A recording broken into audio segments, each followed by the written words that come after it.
Assalamualaikum warahmatullahi wabarakatuh. Mohon izin Pak Aris, mohon izin memperkenalkan diri. Nama saya Fransco Jordan dan berikut adalah video presentasi saya mengenai jawaban UTS yang diberikan oleh Bapak yang terdiri dari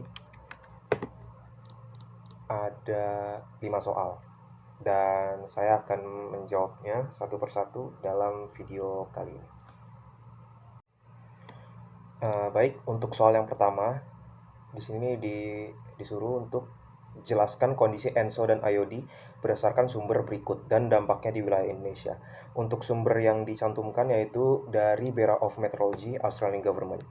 Dan di sini ada grafik-grafik dari ENSO dan IOD itu sendiri. Pertama, kita akan mulai untuk menganalisis yang ENSO terlebih dahulu. Nah, sudah terlihat dari grafik ENSO ini, yaitu yang diambil Nino 3,4, dari indeks Nino 3,4. Dari grafik ini terbagi dari 3 bagian, yaitu ada El Nino yang di bagian atas yang warna merah, ada yang tengah yang netral, dan juga ada La Nina yang berwarna biru di bagian bawah. Dan El Nino ini dikategorikan dari grafik plus dari jadi netral itu 0, terus dari plus 4, plus 0,8, plus 1,2 dan ke atas itu dikategorikan sebagai El Nino, dan yang minus itu dikategorikan sebagai La Nina yang sedang aktif. Dan pada dari grafik tersebut ada garis dan penjelasannya, yaitu ada forecast, ada past analysis, dan juga ada yang sekarang sudah yang terjadi sekarang. Seperti yang dilihat dari past analysis, yaitu terjadinya El Nino pada Desember 2023 hingga April 2024. Dan dari grafik tersebut terlihat bahwa ada penurunan bertahap dari skala ENSO-nya, yaitu dari 1,6 hingga pada April yaitu 0,8, dan menyentuh batas dari netral, di mana di bulan sekarang yaitu bulan Mei dapat terlihat bahwa ditunjukkan bahwa bahwa ENSO ini sedang tidak aktif, yaitu dalam keadaan netral.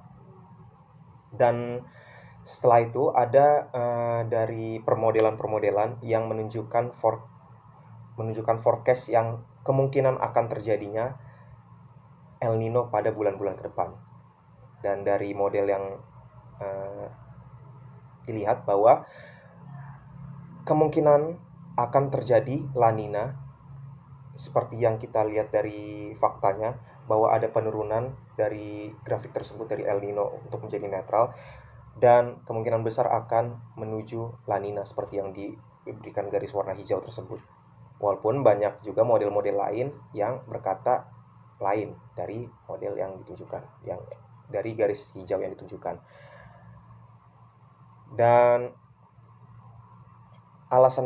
alasan juga kenapa disebut La Nina kemungkinan besar, karena suhu permukaan laut atau SST di bagian tengah Pasifik telah mengalami pendinginan yang stabil, di mana pendinginan ini tuh didukung oleh sejumlah besar pendinginan bawah permukaan di bagian tengah dan timur Pasifik. Oke, dan selanjutnya kita akan melihat grafik dari IOD.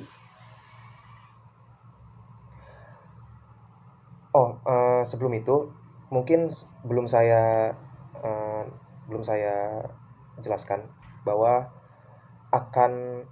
jadi IOD dan ENSO ini akan dijelaskan di soal-soal berikutnya. Jadi di soal berikutnya. Tapi untuk soal pertama ini saya hanya menjelaskan dari grafik tersebut. Lebih lengkapnya nanti akan dijelaskan di soal nomor 4 ya, soal nomor 4. Baik, untuk grafik IOD dapat kita lihat dari grafik tersebut bahwa seperti layaknya ENSO, untuk di atas ada positif IOD dan yang di bagian bawah negatif, dan bagian yang berwarna putih itu adalah netralnya. Dan sama ada penjelasannya dari grafik tersebut. Ada untuk yang bergaris hitam tebal yaitu pas analisis, di mana kejadian IOD yang sudah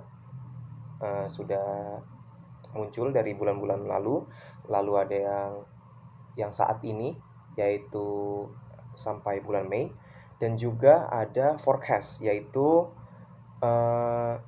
perakiraan dari model yang dimiliki, permodelan untuk IOD tersebut. Jadi dapat kita lihat bahwa pada bulan Desember IOD bernilai positif dan mengalami penurunan hingga Februari 2024. Namun, dari penurunan ke netral ini kembali lagi menjadi IOD positif pada bulan Maret dan sedikit menurun pada bulan April.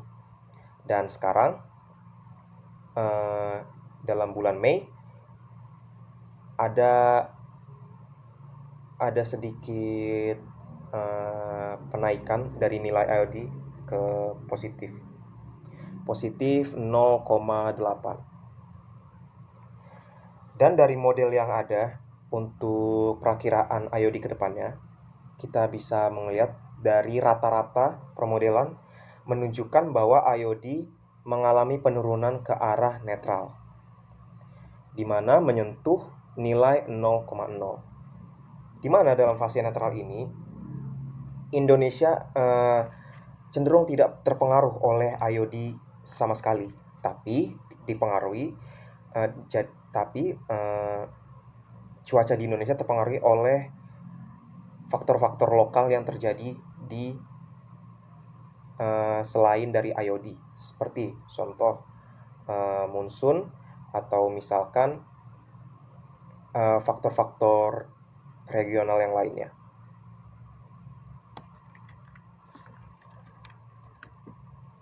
Baik, untuk selanjutnya akan ada pembahasan tentang equatorial waves. Jadi, equatorial waves ini ada dibagi menjadi 3. Yang pertama ada Kelvin waves, yang kedua adalah Rossby wave, dan yang ketiga adalah mix. Jadi mix Rossby dan gravity waves. Pertama-tama saya akan menjelaskan tentang equatorial waves-nya itu sendiri. Emang apa sih equatorial waves? Jadi, equatorial waves atau gelombang khatulistiwa adalah sebuah gelombang yang terjadi di khatulistiwa. Dan gelombang ini tuh mempengaruhi cuaca dan pola musim di belahan bumi, terutama di ekuatorial atau bagian-bagian tropis. Yang jalurnya itu sendiri itu berada bertepatan dengan ITCZ. Yang sebagaimana kita tahu ITCZ itu merupakan jalur dari penyinaran matahari yang berubah setiap tahunnya. Dan itu merupakan equatorial waves. Dari 3 equatorial waves, yang pertama adalah Kelvin waves, yang bisa kita lihat gambarnya seperti ini, yang dia membentuk suatu lingkaran seperti itu. Dan Kelvin waves itu sendiri, pertama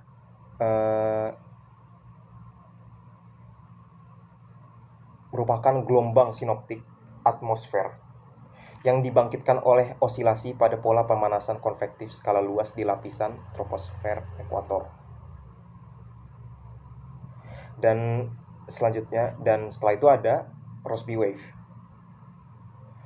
Oh ya, Kelvin waves itu mengarah ke arah timur, dan Rossby wave ini kebalikannya. Rossby wave terjadi secara berpasangan dan bergerak ke arah barat. Seperti yang dilihat di situ ada pasangan gitu. Dan berada di sekitar ekuator seperti yang dijelaskan tadi. Dan gelombang Rossby ini memiliki komponen utara ke selatan dan dipengaruhi oleh efek Coriolis. Efek Coriolis itu yaitu efek yang terjadi sebab dari perputaran atau rotasi bumi tersendiri. Gitu. Jadi karena bumi itu berputar searah jarum jam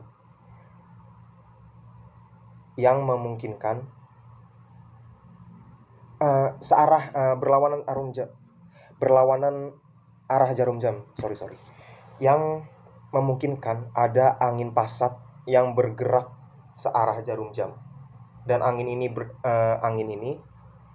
yang bisa dibilang menjadi sumber utama lah dari peristiwa-peristiwa meteorologi di dunia. Dan ini salah satunya adalah faktor untuk terjadinya Rossby waves. Dan equatorial wave secara umum. Dan selanjutnya ada mixed Rossby gravity. Jadi ini adalah penggabungan karakteristik dari gelombang Rossby dan gelombang gravity, di mana pola mereka ini wave ini suatu unsur yang sangat penting yang perlu kita ketahui, karena mereka adalah fenomena meteorologi yang membuat pola dari cuaca-cuaca di bagian tropis.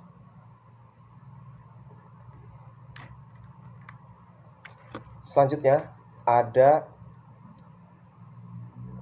jelaskan tentang global wind circulation.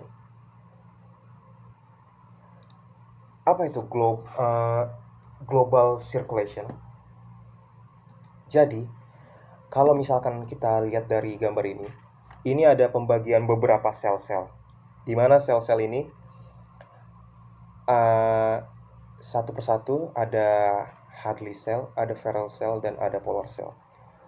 Apa sih sebenarnya sel-sel ini? Jadi sel-sel ini tuh merupakan pergerakan udara di beberapa bagian bumi,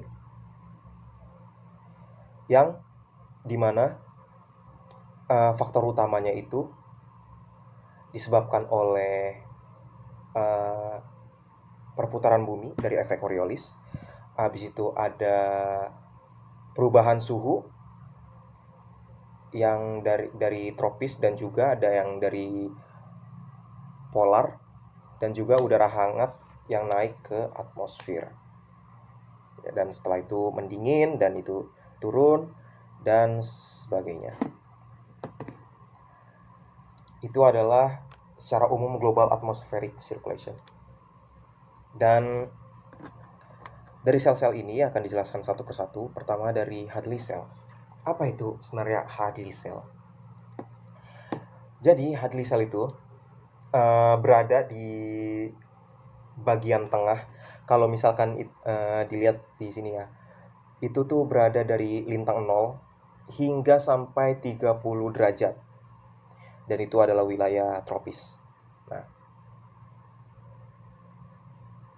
jadi Hadley cell ini terjadi disebabkan oleh pemanasan dari matahari yang menyebabkan tekanan rendah, udara tekanan rendah yang naik ke atas, yang disebabkan oleh penyinaran matahari. Sebagaimana kita tahu, di mana suatu udara bertekanan rendah itu akan naik ke atas untuk dengan selanjutnya diisi dengan udara bertekanan bertekanan tinggi dan juga bersuhu dingin. Jadi selama ada pemanasan ini, udara naik ke atas ke ke bagian atas dari atmosfer. Habis itu turun lagi ke daerah 30 derajat di mana udara-udara sini sudah mendingin dan mulai berat, yaitu maksudnya mulai berat itu sudah bertekanan tinggi lagi dan kemudian turun ke bawah. Itu. Jadi Hadley cell ini terjadi karena faktor penyinaran matahari tersebut. Dan Hadley cell ini bertiup dari arah timur ke arah barat.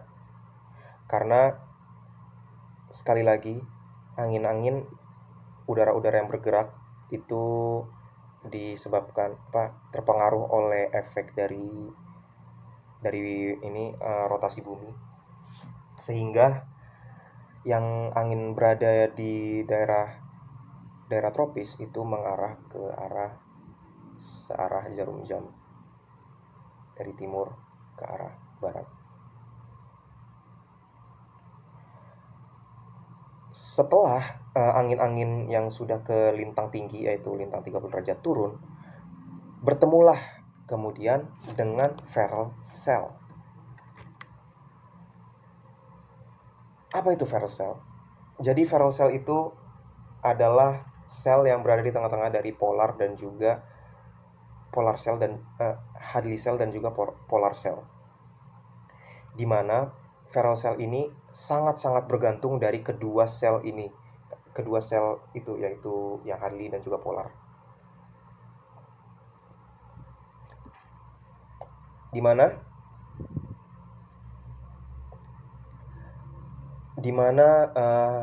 Ferrel cell ini terbentuk saat udara di daerah khatulistiwa naik yang tadi, yang Hadley cell, kemudian turun ke arah kutub, tapi hanya sampai 30 derajat dan turun. Setelah itu angin yang turun ini dibawa menuju ke arah lintang 60 derajat, mau ke arah kutub, mau bertemu dengan polar cell. Namun karena efek Coriolis juga yang membuat Ferrel cell ini terbelok dari arah barat ke timur. Inilah dari angin-angin yang dibilang dari barat ke timur, inilah yang disebut dengan west wind. Dan Ferrel cell ini bisa dibilang tergolong sel yang lemah karena sangat kompleks ya dibanding dengan Hadley cell dan juga polar cell yang sudah jelas kalau Hadley cell itu karena penyinaran matahari dan polar cell itu karena dari polar itu sendiri. Dan selanjutnya ada polar cell. Polar cell ini terletak di wilayah kutub, yaitu lintang 60 derajat sampai North Pole, sampai titik tertinggi. Jadi sirkulasi udara yang terdapat di polar cell itu karena pendinginan udara itu sendiri di kutub yang membuat udara turun ke permukaan bumi. Jadi dari lintang atas karena pendinginan, karena berat ya, karena bertekanan tinggi, di bawahlah turun ke lintang yang lebih rendah. Setelah itu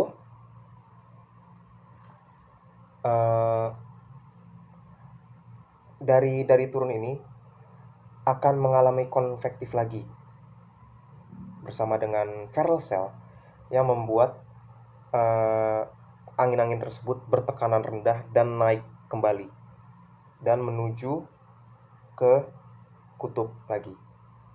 Dan karena efek dari Coriolis yang disebabkan oleh rotasi yang membuat angin-angin tersebut berputar dari arah timur ke arah barat. Dan sel polar ini berperan sangat penting dalam pembentukan pola angin dan juga distribusi panas di atmosfer bumi.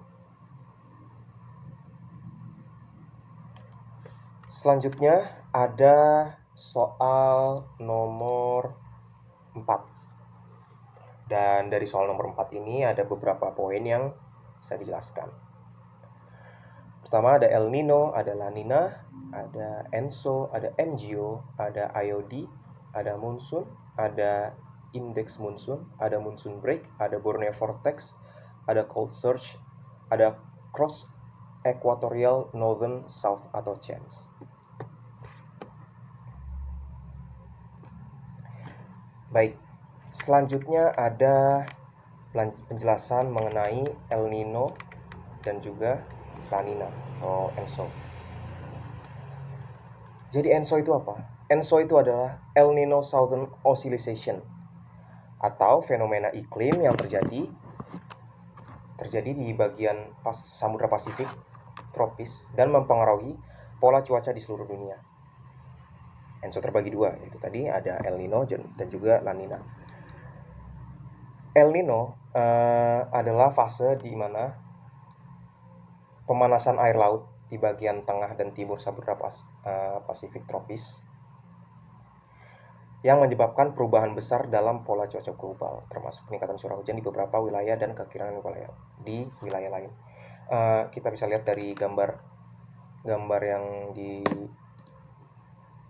sini bawah ada namanya kolam air hangat di bagian timur dari laut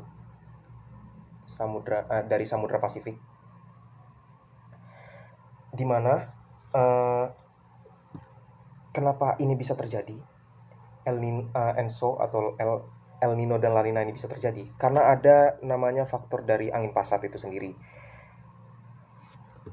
Karena terjadinya angin pasat ini membuat dari pertemuan konvektif angin di bagian Samudra Pasifik ini berpindah-pindah posisinya, dan saat terjadinya El Nino, angin pasat sedang dalam keadaan melemah, di mana kita lihat dari gambar bahwa pertemuan dari angin tersebut itu mengarah ke bagian timur dari Samudra Pasifik, dan terdapat kolam air hangat di bagian timur tersebut. Saat terjadinya El Nino, karena kolam air hangatnya berada di bagian timur, ini membuat wilayah di Indonesia itu kekeringan karena kekurangan sumber dari udara hangat. Dan ini El Nino biasanya faktor bisa dibilang faktor besar dalam terjadinya kekeringan di Indonesia. Dan kedua ada La Nina. La Nina ini kebalikan dari El Nino. Saat La Nina itu aktif, saat angin pasat itu kencang, kuat, La Nina itu aktif. Dan saat La Nina itu aktif, kolam air hangat itu bergerak ke arah barat dari Samudra Pasifik, yang membuat karena ada kolam air hangatnya ini di dekat bagian Indonesia, yang membuat Indonesia mengalami hujan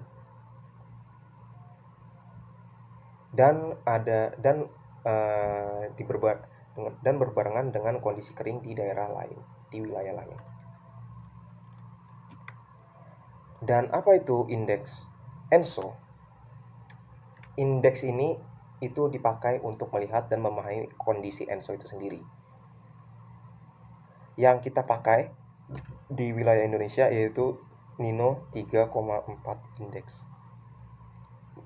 Nino 3,4 ini mengukur anomali suhu permukaan laut di wilayah Nino 3,4 dan salah satu indikator utama untuk menentukan fase ENSO. Dan juga ada Southern Oscillation Index atau SOI, mengukur perbedaan tekanan udara antara Tahiti dan Darwin, Australia. Nilai SOI yang rendah cenderung menunjukkan El Nino, sementara nilai yang tinggi menunjukkan La Nina. Kebalikan dari indeks Nino 3,4. Kalau misalkan nilainya tinggi, itu berarti menunjukkan bahwa El Nino itu sedang aktif. Dan kalau misalkan rendah berarti La Nina yang sedang aktif. Selanjutnya ada Madden-Julian Oscillation atau MJO. Nah, apa sih itu MJO? MJO adalah awan yang membawa hujan atau angin bergerak melintasi bumi di bagian ekuator. Dan MJO ini mengelilingi bumi ke arah timur, jadi berarti melawan arah jarum jam, dan membutuhkan waktu dari 30 sampai 90 hari untuk ke posisi semula. Jadi nggak menentu, nggak harus 30 hari dan juga nggak harus 90 hari mengitari bumi dalam satu putaran. MJO dibagi 8 fase sesuai dengan bagian-bagian yang ia lewati, di mana Indonesia, di mana fase 3, fase 4, dan fase 5 itu menunjukkan bahwa jika MJO aktif di fase 3, 4, 5 berarti MJO sedang aktif di wilayah Indonesia, karena fase 3, 4, 5 itu menutup beberapa bagian di Indonesia.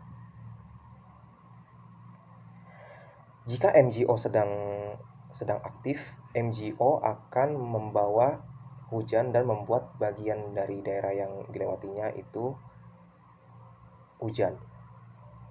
Dan untuk fase selain MJO yang aktif, ada fase kering, di mana kedua fase ini selalu berdampingan dan tidak pernah hilang. MJO tidak dikatakan tidak ada, selalu ada, cuma ada fase yang lain, ada fase yang membawa hujan dan fase yang membawa kekeringan, seperti itu.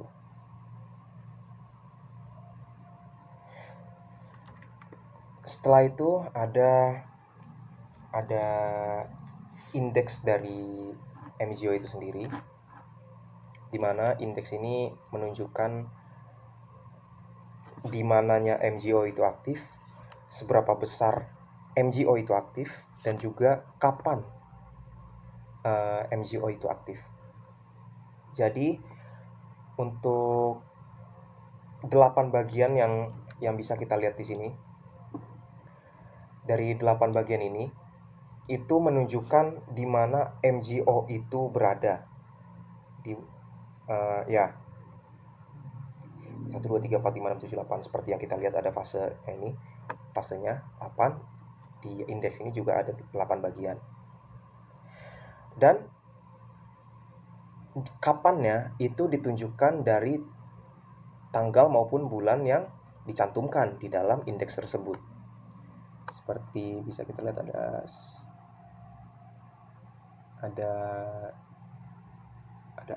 ada Mei, ada Juni, dan semacamnya. Dan juga seberapa besarnya kita bisa lihat jika MJO berada dalam lingkaran atau ada di dalam, berarti itu sedang masa tidak aktif. Dan bisa kita lihat jika keluar dan semakin keluar itu menandakan MJO itu aktif, dan jika semakin keluar itu menandakan bahwa semakin kuat juga efeknya. Yang itu dari MJO. Selanjutnya ada Indian Ocean Dipole.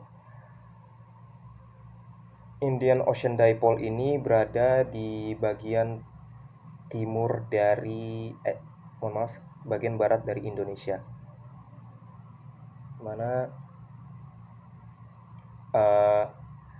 ada dua area yang digunakan untuk melihat perubahan suhu, yaitu Laut Arab Samudra Hindia bagian barat dan Samudra Hindia bagian timur.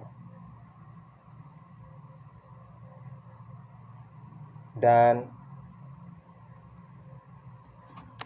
setelah ini bisa kita lihat ada fase negatif dan juga fase positif dari IOD. Di mana fase negatif itu dingin SST di daerah pantai sea surface temperature di daerah pantai Afrika lebih dingin daripada SST di sebagian barat Indonesia. Dan konfigurasi suhu ini membuat dorongan pada sirkulasi normal. Sirkulasi ini menciptakan sirkulasi lebih kuat yang membawa angin barat di atas lautan. Dan sering membuat kondisi kekeringan di sekitar Afrika. Dan fase positif IOD itu kebalikan dari yang negatif. Di kondisi SST di perairan Indonesia lebih dingin daripada daerah Afrika. Dan kondisi ini menyebabkan kuatnya angin timuran yang berhembus. Dan sebab dari positif IOD, Indonesia mengalami kekeringan. Jadi positif IOD layaknya seperti positif dari El Nino, di mana membuat kekeringan di bagian Indonesia, dan negatif IOD seperti La Nina yang membawa hujan dan juga kayak udara yang hangat di bagian Indonesia, seperti itu. Setelah itu ada monsun. Nah, ada indeks monsun. Kita lihat, ini saya ambil dari BMKG, yaitu ada dua indeks monsun, yaitu ada West North Pacific Monsoon Index dan juga ada Australian Monsoon Index. Dan untuk yang UNPM adalah perbedaan rata-rata wilayah sirkulasi angin baratan pada level 850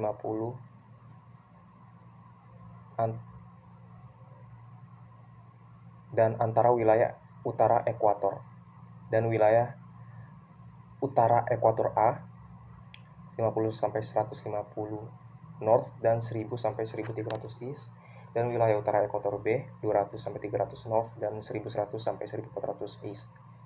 Indeks ini dihitung dari perbedaan sirkulasi angin baratan secara melintang di mana berhasil menggambarkan dengan sangat baik intensitas angin baratan serta vortisitas angin level bawah yang berkaitan dengan aktivitas gelombang Rossby sebagai respon terhadap sumber panas konvektif di laut Filipina.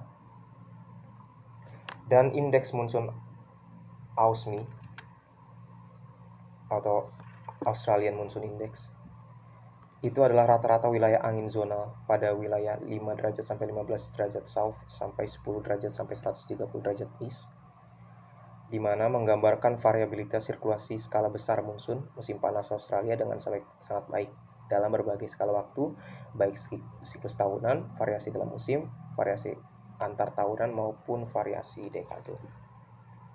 Dan juga ada monsoon break.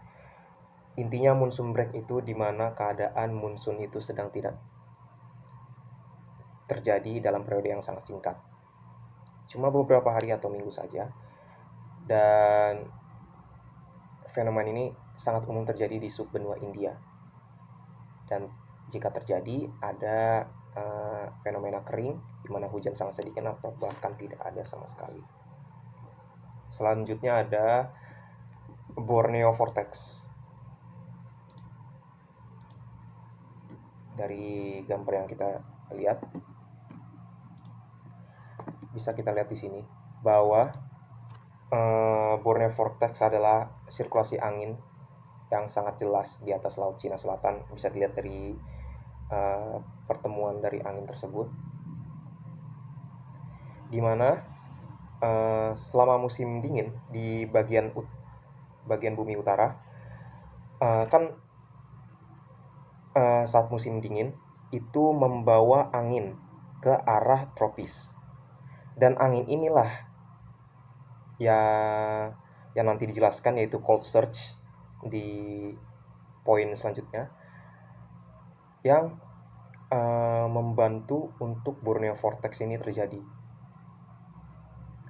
Dan ada beberapa pemicu lainnya, yaitu topografi Pulau Borneo dengan pegunungan dan lembah, mempengaruhi pola angin lokal dan membantu memperkuat sirkus siklonik. Udara lembab yang naik di atas pegunungan dapat memicu pembentukan awan dan hujan lebat. Setelah itu dari musim monsun timur laut selama musim hujan, terutama dari November hingga Maret. Monsun timur laut membawa udara lembab dari Laut Cina Selatan ke wilayah Asia Tenggara termasuk Borneo.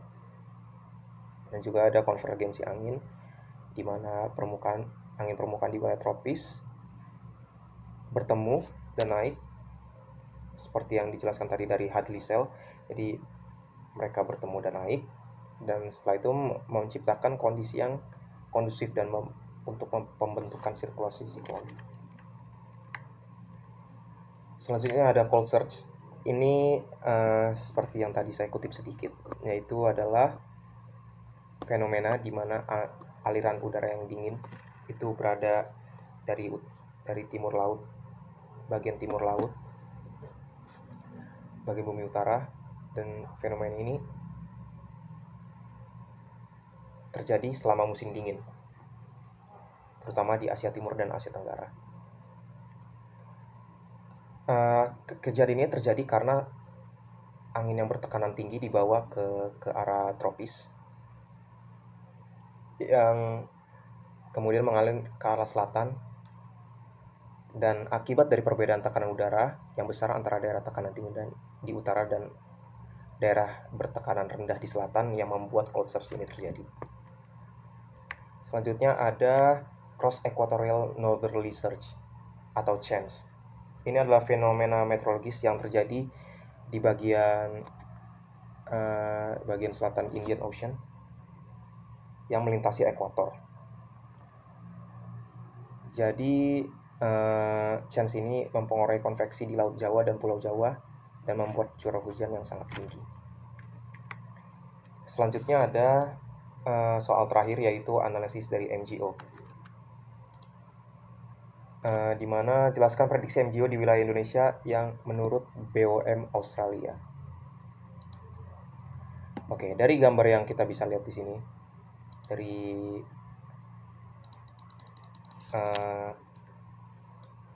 indeks MGO-nya, kita pertama melihat wilayah Indonesia terlebih dahulu, yaitu di bagian 3, 4, dan 5. Pertama kita lihat bagiannya, setelah itu kita lihat tanggalnya. Dari tanggal 3 Mei kita lihat MGO itu sedang berada di bagian 5, bagian yang di Indonesianya 3 Mei namun tidak aktif. Kemudian tanggal 5 Mei terjadilah MGO di beberapa bagian Indonesia, yaitu bisa kita lihat tadi di bagian 5 itu. Dan kemudian menghilang. Lanjut, tidak menghilang namun berpindah ke fase ke-6 dan melewati Indonesia. Kemudian MGO bertemu lagi di inisialnya, yaitu sekitar Juni, namun di sini tidak terlihat tanggalnya ya, dan itu belum aktif. Dan kemudian berputar lagi MGO itu dan bertemu terakhir di tanggal 16 Juni. Dan di tanggal 16 Juni ini terkena bagian Indonesia yang di fase 3 dan juga terlihat bahwa MGO sedang aktif.